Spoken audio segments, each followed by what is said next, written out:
Well, we know that allergy season is in full bloom, and you don't have to tell me twice. You can hear it in my voice, right? I've been suffering for a couple of days now. In fact, I've been resting my voice since the 5 a.m. show, if you're wondering where I was. Hello?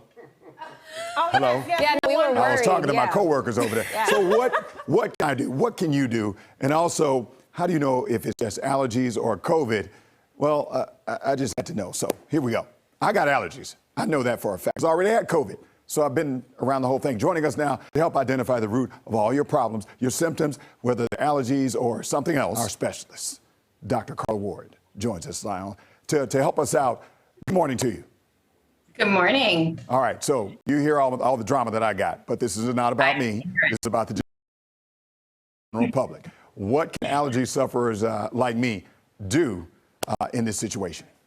Right. So we're entering our grass pollen season, and so our allergy patients are coming in with increased symptoms. And at the same time, we're seeing an increase in COVID-19 cases in the community. So patients are coming in, they're saying, is it my allergies? Is it COVID? What do I do?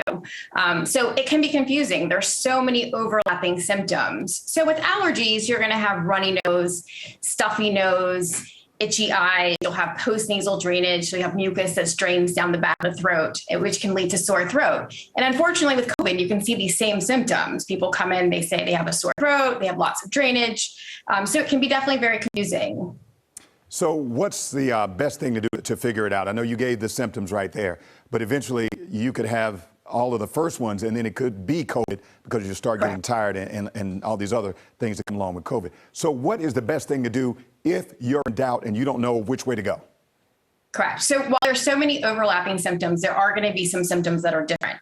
So when we think of allergies, we think of itching, itchy eyes, itchy nose. So if you're having itchy symptoms, more toward allergies. If you're having body aches, fever, nausea, vomiting, diarrhea, those kind of point to an infectious process such as COVID-19. You're typically not going to see those types of symptoms with allergies. And so that can kind of give you a clue. But again, if you're unsure, if you're taking your allergy medicines and they don't seem to be working, it's time to look for something else. Maybe you have an upper respiratory tract infection like a virus. Maybe you do have COVID. So it's time to test. There's plenty of tests all around. So test. All right, Dr. Carla, what is the best thing to do? I know you said look for the allergy medicines, but when you're getting ready to go outside, when the pollen count's high, do you take them first, or do you wait till the symptoms get on you and then you start taking the medicine? Do you get a shot? Do you wear a mask? What do you do?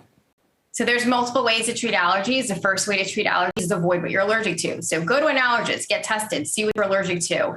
There are plenty of over-the-counter medicines that you can take once you start to have symptoms. And it's actually better to start the medicines before the symptoms start, because some medicines take a couple of weeks before they start to work. You can take over-the-counter medicines such as Allegra or Zyrtec. Those help with runny symptoms, runny nose, sneezing, itching. If you're having more nasal congestion or stuffy nose, then nasal steroids will be more effective at helping with that. Nasal steroids do take time to work, and so it is helpful to start that before your symptoms begin. All right, and if you're losing your voice like me, what do you do? You gotta rest it. You gotta rest it? So nasal steroids help. More sick days. What do you do then?